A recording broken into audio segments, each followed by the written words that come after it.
Today our topic is non-aligned movement.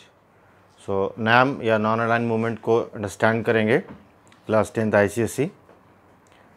Non-align movement को understand करने के लिए हमें कोल्ड वॉर को साथ साथ समझना पड़ेगा, क्योंकि नॉन-अलाइन की सिग्निफिकेंस कोल्ड वॉर के साथ ही है।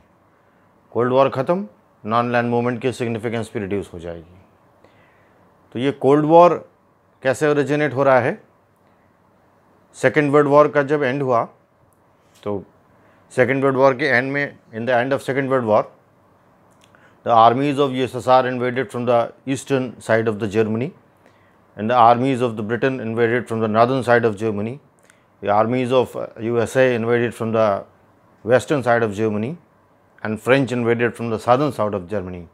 So Germany was divided into 4 blocks. So there was a division of Germany. Germany का 4 तरह से डिवीजन हो गया। जर्मनी को 4 स्फीयर ऑफ इन्फ्लुएंसेस में डिवाइड कर दिया गया। जब जर्मनी 4 स्फीयर ऑफ इन्फ्लुएंसेस में डिवाइड हो गया, तो हिटलर लॉस्ट द बैटल और सेकेंड वर्ल्ड वॉर का एंड हो गया। लेकिन 2 सुपर पावर्स ने जर्मनी को डिवाइड कर रखा था, और मॉस्को से यूएसएसआर की आर्मी जर्मनी तक पहुंच गई थी, और बीच में जितने नेशंस थे, Hungary, Czechoslovakia, Yugoslavia, Estonia, Latvia, Lithuania, जितने भी नेशंस बीच में थे, वो सब यूएसएसआर के इन्फ्लुएंस में थे। और यूएसए ने फ्रांस के साइड से इन्वेड किया था, तो उस साइड के जितने नेशन थे वो प्रो यूएसए थे। तो जैसे ही ये बैटल जब तक चली, तब तक तो यूएसए और यूएसएसआर अलायंस थे, लेकिन जैसे ही ये बैटल ख़त्म हुई, तो सबसे ज़्यादा जो टेंशन क्रिएट हुई वो यूएसए और यूएसएसआर के बीच में हुई। रीज़न कि ट्रूमन के ऑर्डर से नागासाकी और हिरोशिमा पर बॉम्बिंग कर दी गई थी, और अभी तक वर्ल्ड में कोई भी न्यूक्लियर वेपन बना नहीं पाया था, क्योंकि मैनहट्टन प्रोजेक्ट में सबसे पहले यूएसए ने इस पर काम करना शुरू किया था। और जब मैनहट्टन प्रोजेक्ट सक्सेसफुल हो गया, तो यूएसएसआर की सबसे बड़ी जो एक एंजाइटी, चिंता थी, वो ये थी कि यूएसए उसके आगे निकल जाएगा। तो यूएसए और यूएसएसआर यहीं से एक दूसरे के ओपोनेंट हो गए। तो कोल्ड वॉर में कोई डायरेक्ट वॉर नहीं होगा, लेकिन वर्ल्ड के जितने भी इंटरनेशनल अफेयर्स होंगे, ये दोनों अपोजिट साइड में होंगे, हमेशा थ्रेटन करेंगे एक दूसरे को, और हमेशा लगेगा कि थर्ड वर्ल्ड वॉर होने ही वाला है। तो ये सिचुएशन क्रिएट हो गई। तो जर्मन ब्लॉकेड जो है, ये फर्स्ट सिग्निफिकेंस है, सिग्निफिकेंट इवेंट है जहाँ से कोल्ड वॉर की शुरुआत होती है। जर्मन ब्लॉकेड में ये हुआ कि जो जर्मनी का यूएसएसआर ऑक्युपाइड एरिया था, वहाँ से यूएसए के प्लेन्स को जाना मना कर दिया गया, और यूएसए ने अपने एरिया से यूएसएसआर के प्लेन्स को जाना मना कर दिया। तो ब्लॉकेड पहले क्रिएट हुआ, और ब्लॉकेड के बाद जर्मनी का डिवीजन कर दिया, East Germany and West Germany. West Germany USA के इन्फ्लुएंस में था, और ईस्ट जर्मनी यूएसएसआर के इन्फ्लुएंस में था। Germany was divided into 2 influence, एक कम्युनिस्ट जर्मनी था और एक pro USA Germany, democratic Germany था।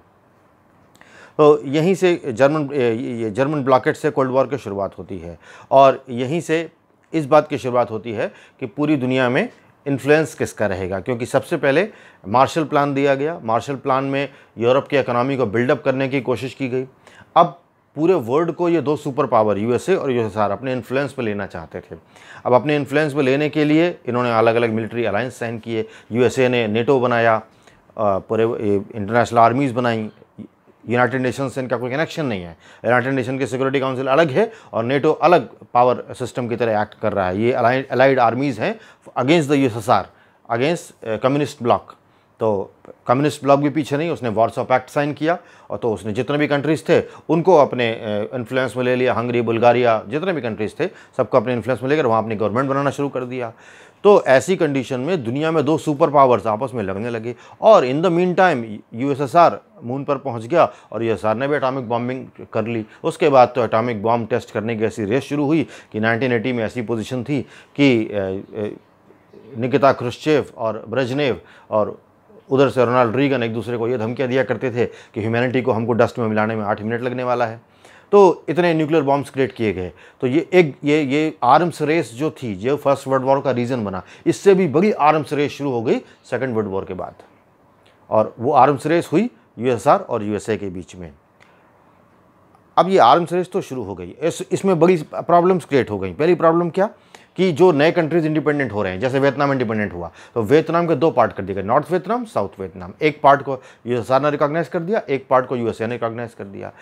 कोरिया के 2 पार्ट कर दिए गए, साउथ कोरिया, नॉर्थ कोरिया। एक पार्ट को साउथ यूएसए ने रिकॉग्नाइज कर दिया, एक पार्ट को यूएसआर ने रिकॉग्नाइज कर दिया। ताइवान चाइना का इशू, तो ताइवान को यूएसए ने रिकॉग्नाइज कर दिया, और China being the communist bloc, तो चाइना को यूएसआर ने रिकॉग्नाइज कर दिया।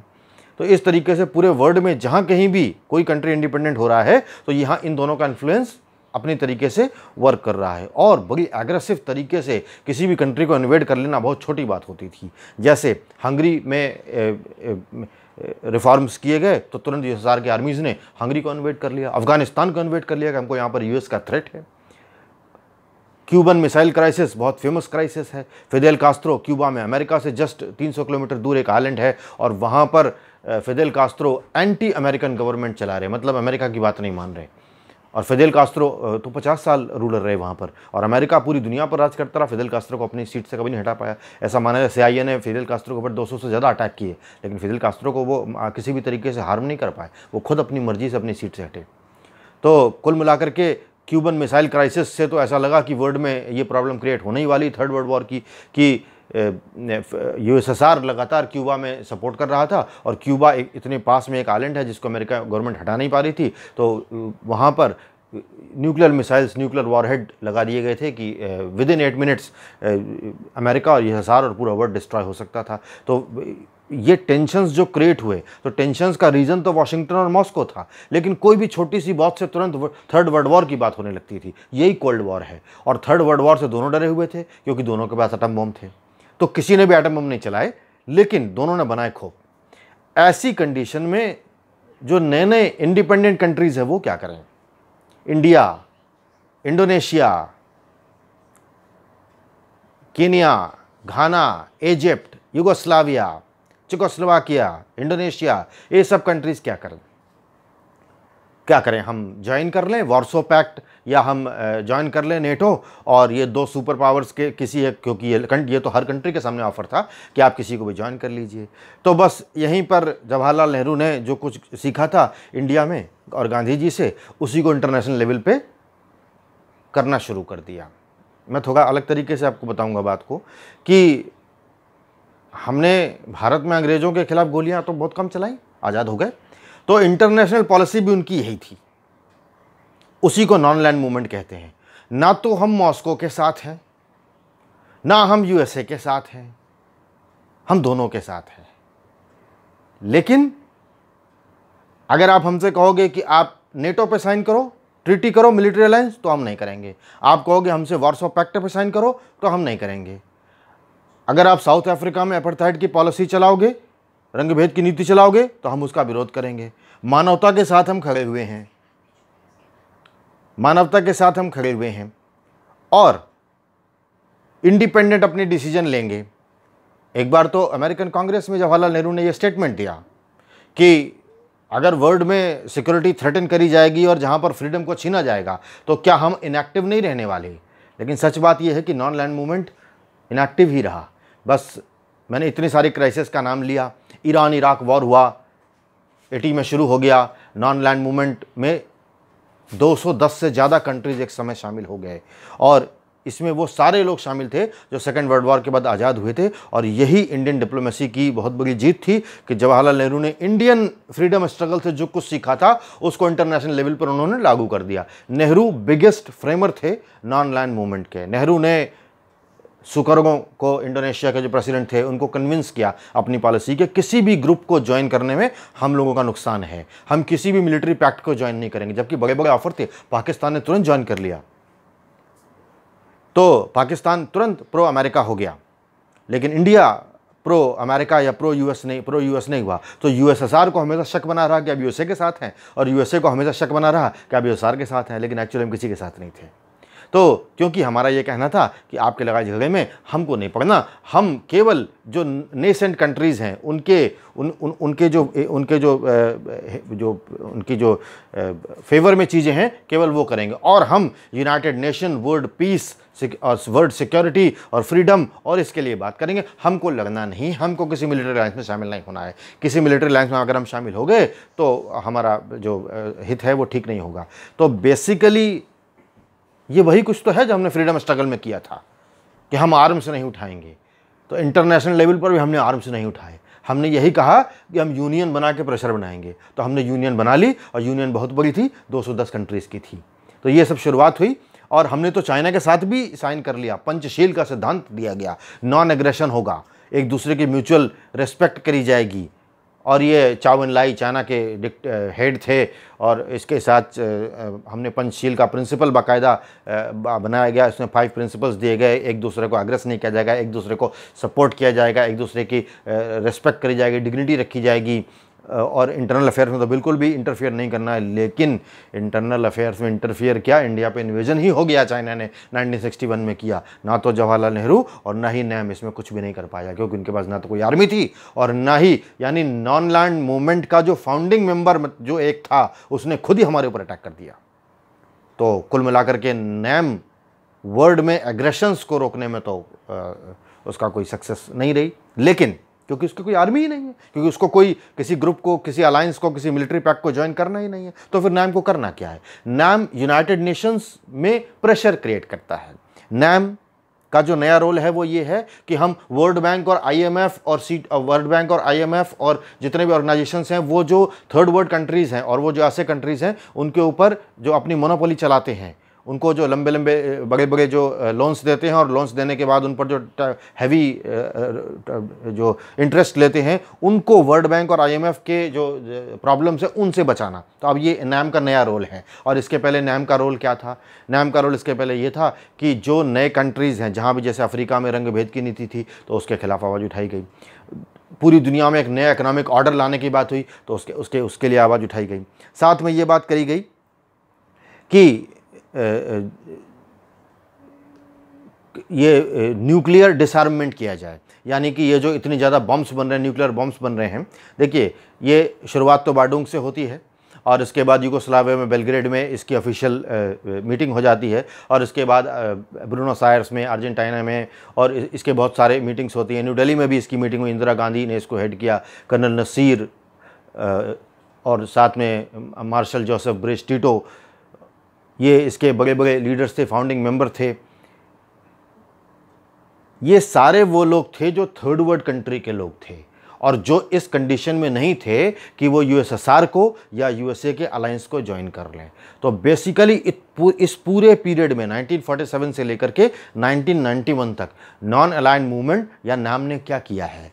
नाम ने ये किया है कि पूरे वर्ल्ड में जहाँ जहाँ कोल्ड वॉर का टेंशन हो रहा है, मैंने शुरुआत में बहुत सारे नाम बताए, वियतनाम में हो रहा है, कोरिया में हो रहा है, ईरान इराक में हो रहा है, रशियन आर्मीज हंगरी को इन्वेड कर रही हैं, यूएसए क्यूबा में प्रॉब्लम क्रिएट कर रहा है, तो नाम ने हमेशा मीडिएटर बनकर कोल्ड वॉर के टेंशन रिड्यूस करने की कोशिश करी है ताकि थर्ड वर्ल्ड वॉर ना हो। ऐसा नहीं कहा जा सकता है कि नाम के एफर्ट से ही थर्ड वर्ल्ड वॉर नहीं हुआ, लेकिन कंटिन्यूअसली नाम का एजेंडा यही था कि न्यूक्लियर डिसआर्ममेंट किया जाए। तो जो स्टार्ट ट्रीटीज़ बाद में करी गई, जिसमें स्टार्ट ट्रीटीज़ में ये कहा गया कि जो इतने भी न्यूक्लियर वेपन्स हैं उनको धीरे धीरे करके, जैसे रशिया में निकिता क्रुश्चेव और ब्रेजनेव, ये स्टालिन के बाद रशिया के डिक्टेटर्स रहे हैं, पॉलिट ब्यूरो के हेड रहे हैं, ये रशिया यूएसएसआर के ये बॉस रहे हैं। तो इन लोगों ने अमेरिका के साथ ये ट्रीटी साइन करी कि आप 10,000 न्यूक्लियर वेपन कम करिए, फिर 10,000 हम करेंगे। इस तरह से एक सिस्टमैटिक वे में न्यूक्लियर वेपन्स को कम किया गया। तो ये जो न्यूक्लियर वेपन्स को कम किया गया, क्योंकि न्यूक्लियर वेपन्स एक कंडीशन तो ऐसी आ गई थी 1980 में कि कहा गया था कि हम लोग इतने पावरफुल हो गए हैं कि अर्थ पर हम अब नहीं लगेंगे, क्योंकि अगर हमने अर्थ पर लगाई करी तो अर्थ खत्म हो जाएगी, तो हम स्टार वॉर्स करेंगे, यानी कि हम पहले चांद पे पहुंच जाएं, वहां लग लेंगे, आपस में ताकत आजमा लेंगे। ये रोनाल्ड रीगन का टाइम है, रोनाल्ड रीगन और निकिता क्रुश्चेव आपस में ऐसी बातें क्या करते थे, तो स्टार वॉर्स की बात होने लगी थी कि अर्थ पर तो कीड़े मकोड़े रहते हैं, यहाँ लगने से क्या फ़ायदा, क्योंकि 8 मिनट का समय उनको लगता है ह्यूमैनिटी को डस्ट में मिला देने में। तो निकिता क्रुश्चेव हर सुबह ये स्टेटमेंट दिया करते थे कि we will eliminate the humanity and reduce into the dust. तो अमेरिकन प्रेसिडेंट के पास रेड बटन हमेशा रहता था। तो कुल मिलाकर के कंडीशन इस तरह की थी कि ये जो कोल्ड वॉर का पीरियड है, दोनों ही डर रहे हैं, सबको पता है कि वाशिंगटन भी खत्म हो जाएगा और मॉस्को भी खत्म हो जाएगा और पूरी अर्थ भी खत्म हो जाएगी अगर सारे न्यूक्लियर वेपन्स ब्लास्ट कर दिए गए तो। और nuclear war head inter continental ballistic missiles develop कर ली गई थी, मतलब केवल मॉस्को से वाशिंगटन तक जाने में 8 मिनट्स का टाइम लगना था मिसाइल्स को, और सारे न्यूक्लियर वॉरहेड्स थे उसमें। तो विद इन 8 मिनट अगर आपने जो है उन मिसाइल्स को रास्ते में डीएक्टिवेट आप नहीं कर पाए तो द कंट्री विल फिनिश, खत्म हो जाएगी कंट्री। और ये वेपन्स जो थे ये लैक्स ऑफ न्यूक्लियर वेपन्स बना लिए गए थे, तो सिटीज़ तो लैक्स में नहीं है ना, ख़त्म ही हो जाते। तो इस तरीके से ये जो कोल्ड वॉर के टेंशन्स हैं इनको ख़त्म करने में नॉन लैंड मूवमेंट ने बहुत इंपॉर्टेंट रोल प्ले किया। बहुत लोग कहते हैं कि नॉन लैंड मूवमेंट का कोई रोल नहीं है, रोल बिल्कुल रोल है। नॉन लैंड मूवमेंट एक प्रेशर लॉबी की तरह काम करता रहा। ये भी इशू बहुत क्रिएट हुआ कि चाइना को रिप्रेजेंटेशन दिया जाए सिक्योरिटी काउंसिल में, क्योंकि और India was one of the favour, इस फेवर में था कि चाइना को सिक्योरिटी काउंसिल में रिप्रेजेंटेशन दिया जाए और चाइना को सिक्योरिटी काउंसिल का परमानेंट मेंबरशिप बना करके सब कुछ किया जाए। तो ये सब जो हुआ है ये सब भी नाम की वजह से हुआ है। ये बात अलग है कि बाद में चाइना ने खुद न्यूक्लियर टेस्ट बहुत ज़्यादा करने शुरू कर दिए और इंडिया पंचशील में इंडिया के प्रिंसिपल्स को भी ब्रेक किया। यूएसएसआर के साथ भी उनका बाउंड्री डिस्प्यूट क्रिएट हो गया, जो उनके खुद जो जहाँ से उनको गाइडलाइंस मिल रही थी मॉस्को से, तो यूएसएसआर और चाइना की भी डिस्प्यूट क्रिएट हो गई। तो चाइना यहां पर नॉन लैंड मूवमेंट से भी अलग हो गया और चाइना साथ में यूएसएसआर से भी अलग हो गया, जहां से उसको गाइडेंस मिल रही थी। लेकिन वर्ल्ड के ढेर सारे लीडर जिनका मैंने नाम लिया, मार्शल टिटो, कर्नल नसीर, ख्वाम निरखोम, हो ची मिन, साथ में जितने भी लीडर, कर्नल सुखरगांव, जवाहरलाल नेहरू, जितने भी लीडर्स थे, और इसमें जवाहरलाल नेहरू ने ही सबको कन्विंस किया था कि आप किसी भी मिलिट्री अलायंस में शामिल मत होइए, क्योंकि अगर आप मिलिट्री अलायंस में शामिल होंगे तो ये जितना हमने जो डेमोक्रेसी गेन करी और जितने फ्रीडम स्ट्रगल करके हमने अपने कंट्रीज़ को फ्री कराया है, ये हमको खोने में कुछ मिनट ही लगेंगे। और ये बात सही भी प्रूव हुई। जिन जिन कंट्रीज़ ने मिलिट्री अलायंस किया है, जैसे अफगानिस्तान ने मिलिट्री अलायंस किया, तो अफगानिस्तान ने जब मिलिट्री अलायंस किया तो अफगानिस्तान में यूएसएसआर की आर्मीज़ आ गई और वहाँ पर खूब आराम से हथियार बांटे गए। और अफगानिस्तान में जब यूएसए ने इन्वेड किया तो वहाँ भी हथियार बांटे गए। और उसके बाद जब दोनों कंट्रीज ने एक दूसरे को छोड़ा, दोनों कंट्रीज जब अफगानिस्तान से हटे, अफगानिस्तान से गए, तो अफगानिस्तान में सिविल वॉर शुरू हो गया। अफ्रीका के 50 से ज़्यादा कंट्रीज़ में सिविल वॉर्स हो चुके, मतलब 50 से ज़्यादा सिविल वॉर्स हो चुके। ये सारे के सारे सिविल वॉर्स जो अफ्रीका में हुआ हैं, इनमें वहाँ पर खाने के लिए नहीं है, लेकिन मशीन गन्स हैं सबके पास। एक समय ऐसा था जब थी। तो इथोपिया, लीबिया, जितने भी कंट्रीज़ हैं, उन सब कंट्रीज़ में सिविल वॉर की कंडीशन क्यों आ गई? क्योंकि वहाँ पर एक जो गवर्नमेंट है उसको यूएसए सपोर्ट कर रहा है, जो दूसरी गवर्नमेंट है उसको सोवियत यूनियन सपोर्ट कर रहा है। तो दोनों तरफ से फ्री आर्म्स एंड एनिमेशन दिया जा रहा है। जब दोनों तरफ से फ्री आर्म्स एंड एनिमेशन दिया जा रहा है, सब लोगों को मिल रहा है, तो वहाँ पर चाहे जीडीपी कुछ ना हो, पर कैपिटा इनकम कुछ ना हो, कोई सिटी ना हो, कोई ग्रोथ ना हो, लेकिन आर्म कैंप सबके पास है। पूरे अफ्रीका में जब कोल्ड वॉर खत्म हुआ है तो पूरे अफ्रीका एक तरह के आर्म कैंप में कन्वर्ट हो गया और जो आपस में लड़ते रहे। ये जो अफ्रीका में सिविल वॉर का जो पीरियड चला है ऑलमोस्ट 50 ईयर्स, ये कोल्ड वॉर की ही देन है। तो कोल्ड वॉर के जो कंसीक्वेंस हैं, कोल्ड वॉर के सबसे जो बैड कंसीक्वेंस हैं वो यही रहे हैं कि बहुत सारे जो भी देश इस कोल्ड वॉर को जिन्होंने ज्वाइन कर लिया, इस कोल्ड वॉर को जिन भी देशों ने ज्वाइन कर लिया, उनको बाद में इसकी कॉस्ट देनी पड़ी कि वो हर तरीके से उनको प्रॉब्लम फेस करनी पड़ी, क्योंकि पहले तो हथियार बांट दिए गए और बाद में वो छूट गए, तो वो सिविल वॉर की कंडीशन क्रिएट हो गई। तो नॉन लैंड मूवमेंट में जवाहरलाल नेहरू का जो विजन था कि इंडिया को किसी पैक्ट में शामिल नहीं होना है, इससे इंडिया कम से कम इस बात से तो बच गया कि हम किसी मिलिट्री अलायंस शामिल नहीं हुए। बहुत से लोग ये कहते हैं कि जवाहरलाल नेहरू ने कश्मीर के इशू को इंटरनेशनल इशू बना दिया और इंटरनेशनल इशू बनाकर यूनाइटेड नेशंस में ले गए। तो बात तो ये है कि वो यूनाइटेड नेशंस में ले गए ना, उन्होंने कोई मिलिट्री पैक्ट तो नहीं ज्वाइन किया। अब वो बात अलग है कि वो इंटरनेशनल इशू बन गया और अब तो कश्मीर की प्रॉब्लम बहुत कुछ रिजॉल्व भी हो गई है।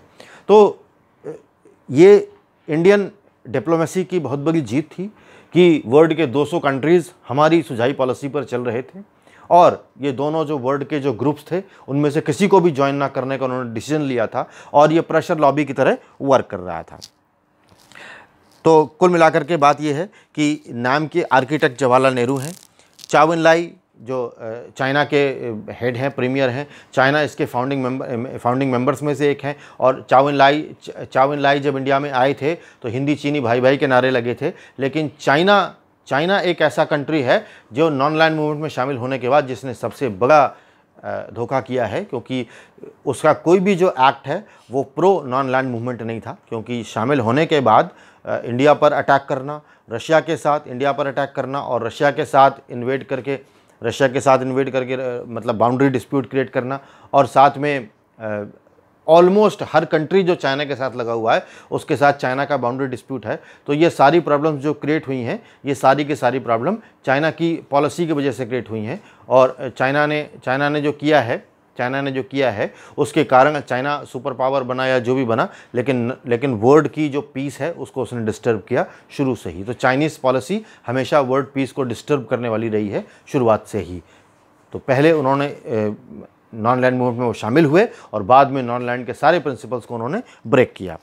लेकिन वर्ल्ड के सारे लीडर्स ऐसे नहीं थे। जैसा बात हुई है कि मैंने आपको बताया कि ना ही हमने मिलिट्री पैक्ट्स को ज्वाइन किया और ना ही किसी भी पावर को अपने ऊपर हावी होने दिया। अब बात यह है कि ये कोल्ड वॉर का एंड कब हो गया?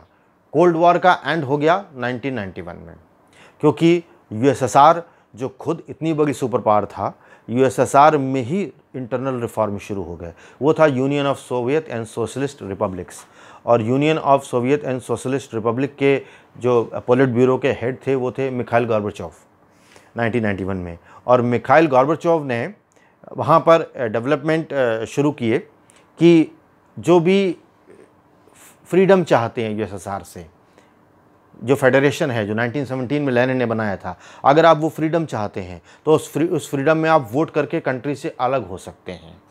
ये रिफॉर्म वहाँ पर यूएसएसआर ने शुरू किए और इसके डिज़ास्ट्रस रिजल्ट हुए, क्योंकि यूएसएसआर की जो पब्लिक थी वो सोवियत रजीम से खुश नहीं थी, क्योंकि लोगों को खाना मिल रहा हो या न मिल रहा हो, लेकिन उनका मिशन टू मून हम आज कर रहे हैं वो 1961 में पूरा हो गया था, आज से 50 साल पहले।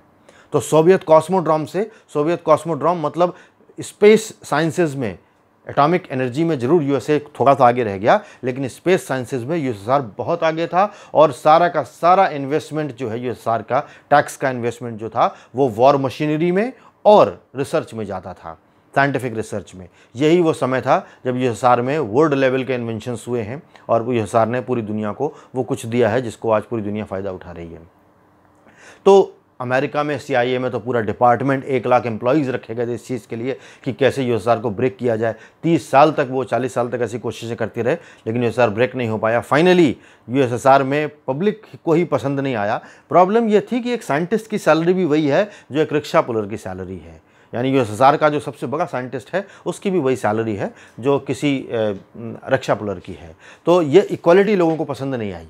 यूएसएसआर में राइट टू फ्रीडम नहीं था, कोई स्पीच नहीं दे सकता था, कोई कुछ कह नहीं सकता था, सबको केवल फॉर द कंट्री काम करना था। तो ऐसा काम किया गया 1991 तक देगा। और किसके लिए, किस कॉस्ट पर? इस कॉस्ट पर कि इंटरनेशनली हम किसी कंट्री को इन्वेड कर लेंगे, इंटरनेशनली हम सुपर पावर हैं। तो लोगों को सुपर पावर बने रहने में मज़ा नहीं आया और उन्होंने इस चीज़ के लिए वोट किया कि हम यूएसएसआर से अलग होना चाहते हैं। तो फिर कजाकिस्तान, तुर्कमेनिस्तान, ताजिकिस्तान, रशिया, जितने सारे स्थान हैं ये सब अलग हो गए 1991 में। और ये सब 1991 में जब अलग हो गए तो जो सुपर पावर थी वो अपने आप कोलैप्स कर गई।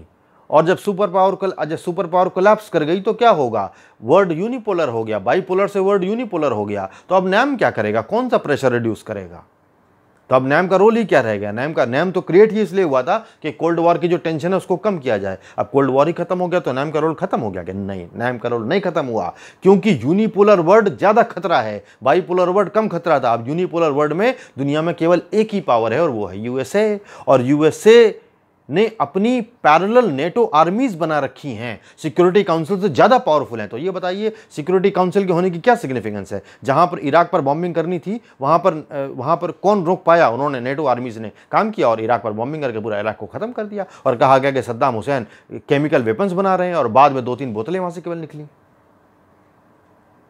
पूरा देश तबाह कर दिया गया और पूरे देश में जो है नई सरकार बना दी गई और कहा गया कि आपने कुवैत पर हमला किया, कारण सिर्फ वहाँ के ऑयल रिसोर्सेज थे। क्या दुनिया में यूनाइटेड नेशंस को रेजोल्यूशन ले पाया? क्या सिक्योरिटी काउंसिल कोई काम कर पाई उस पर? कुछ नहीं कर पाया, क्योंकि वर्ल्ड यूनिपोलर है और एक ही सुपर पावर है दुनिया में, यूएसए। सारी की सारी फाइनेंसिंग वर्ल्ड बैंक की वो करता है, IMF की फाइनेंसिंग वो करता है, यूनाइटेड नेशंस को पैसा वो देता है, यूनाइटेड नेशंस की सारी एजेंसीज उसके पैसे से चलती हैं, तो आर्मी भी उसकी है। तो ऐसी कंडीशन में हम क्या यूएसए से लड़ेंगे? नहीं ना, हमें क्या करना लड़के? हम ये करेंगे कि जो एजेंसीज, वर्ल्ड बैंक है, IMF है, ये जो एजेंसीज हैं, ये इंटरनेशनल प्रेशर जो बनाती हैं छोटे छोटे हमारे जैसे थर्ड वर्ल्ड कंट्रीज पर, और जो पुअर कंट्रीज हैं उनके अगेंस्ट हम वॉइस उठाएंगे। कहाँ? वॉशिंगटन में जाके नहीं, सिक्योरिटी काउंसिल, वहाँ यूनाइटेड नेशंस में, वहाँ तो वोटिंग होती है ना, तो बहुत सारे मुद्दों पे हम वोटिंग कर ले जाएंगे और प्रेशर क्रिएट करेंगे। तो अब हम यूनाइटेड नेशन खुद एक प्रेशर लॉबी है अगेंस्ट द यूएस। एक तरीके से आप समझिए, मैं प्रैक्टिकल बात कर रहा हूँ, किताब में तो कुछ भी लिखा हो सकता है, लेकिन मैं प्रैक्टिकल बात आपको बता रहा हूँ कि यूनाइटेड नेशंस में वही होता है जो यूएसए चाहता है, क्योंकि सारी की सारी फंडिंग तो यूएसए से होती है। तो ये यूनिपोलर वर्ल्ड के इफेक्ट को रोकने के लिए, नाम की सिग्निफिकेंस बहुत ज़्यादा है, पहले से ज़्यादा सिग्निफिकेंट हो गया है। अगर महात्मा गांधी जीवित होते तो वो इंटरनेशनल पॉलिसी के रूप में नाम को बिल्कुल एक्सेप्ट कर लेते कि ये एक्सेप्टेबल है। वो बात अलग है, सुभाष बोस इसको नहीं मानते, वो कहते कोई ना कोई पैक्ट ज्वाइन कर लेना चाहिए, या नेटो को ज्वाइन कर लो या वार्सो पैक्ट को ज्वाइन कर लो। लेकिन जिन्होंने भी नेटो को ज्वाइन किया और जिन्होंने भी वार्सो पैक्ट को ज्वाइन किया, वो थर्ड वर्ल्ड के सारे कंट्रीज तबाह हो गए, कोई नहीं बचा। यूगोस्लाविया के टुकड़े टुकड़े हो गए, बाद में चेकोस्लोवाकिया के हो गए, अफगानिस्तान से लेकर ईरान तक आप सारे कंट्रीज देख लीजिए। जिन्होंने भी ये सब इस कोल्ड वॉर के एरा में अमेरिका या प्रो मॉस्को एटीट्यूड अपनाया है, उनको नुकसान ही हुआ है। तो इस तरीके से इंडिया की नाम की पॉलिसी, इंडिया की जो नेसेंट डेमोक्रेसी थी उसको बचाने में सफल रही। और एक समय, और ये इंडिया के लिए बहुत बड़ी इंटरनेशनल रेपुटेशन की बात थी कि जब दिल्ली में समिट की गई थी तो इंदिरा, नसीर जो है और वर्ल्ड के 200 लीडर्स इंडिया में इकट्ठे हुए थे और इंडिया वर्ल्ड लीडर के रूप में रिकॉग्नाइज किया गया था। तो इंडिया वर्ल्ड लीडर की तरह रिकॉग्नाइज किया गया, ये नाम की अपनी सिग्निफिकेंस है, ये हमारी फॉरेन पॉलिसी का सबसे बड़ा एक रोल है। बाद में हमने रीजनल लेवल पर भी इस पॉलिसी को अडॉप्ट किया, सार्क बनाया गया, आसियान के भी हम मेंबर बने, ये सारे भी ऑर्गेनाइजेशंस हैं वर्ल्ड में, ऐसे ऑर्गेनाइजेशन वर्ल्ड में और लेवल पर भी बनाए गए। लेकिन कुल मिलाकर के नाम की ये सिग्निफिकेंस है, और नाम आज भी सिग्निफिकेंट है, और नाम हमेशा सिग्निफिकेंट रहेगा जब तक वर्ल्ड में ऐसे कंट्रीज़ या ऐसी बॉडीज़ रहेंगी जो सुपर पावर बन करके दूसरे कंट्रीज़ को एक्सप्लॉइट कर सकती हैं। तो आज का समय ऐसा नहीं है कि हम लैंड के लिए लड़ें किसी कंट्री, आज तो इकोनॉमिक वॉर हो रहा है। तो इकोनॉमिक वॉर में IMF और वर्ल्ड बैंक के थ्रू अमेरिका अपनी पॉलिसीज़ को इम्प्लीमेंट करता है। तो प्रेशर क्रिएट करके, क्योंकि वो ऐसा ओपनली नहीं कर सकता, तो प्रेशर क्रिएट करके अमेरिका को उसकी पॉलिसीज़ बनाने से रोका जा सकता है। और जो साउथ अफ्रीका में रंग भेद की नीति थी उसको ख़त्म करना नाम का एक बहुत बड़ा अचीवमेंट है, क्योंकि नाम के प्रेशर में ऐसा किया गया। कॉन्गो में जब कॉलोनिज्म का वर्क किया गया तो उसके अगेंस्ट आवाज़ उठाई गई। यानी दुनिया में जहाँ कहीं भी कॉलोनियल पॉलिसीज़ को अडॉप्ट किया गया, नाम ने हमेशा उसके अगेंस्ट आवाज़ उठाई।